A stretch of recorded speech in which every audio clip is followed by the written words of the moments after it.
নারী বিষয়ক সংস্কার কমিশন থেকে প্রস্তাবনা করা হয়েছে যৌনকর্মী যারা আছে তাদের পেশাকে রাষ্ট্রীয়ভাবে স্বীকৃতি দেওয়া হোক।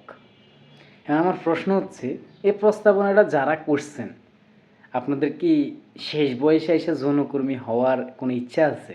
খাইব না তো, কেউ খাইব না, আপনাদেরকে কেউ খাইব না।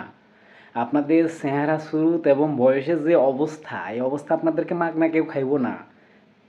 আপনাদেরকে তো খাইব না, আপনারাও জানেন। তারপর আপনার এই প্রস্তাবনাটা কেন করছেন? নিশ্চয়ই আপনাদের মেয়েদেরকে দিয়ে এই ব্যবসায় নামাইবেন।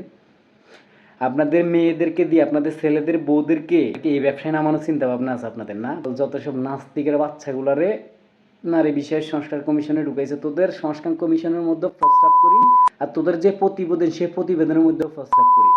এই বাংলাদেশটা কি তোদের বাপের? তোদের কথা মতো চলবে? শাহবাগী অশিক্ষিত মূর্খরা কোথাকার, বেয়াদফের দল।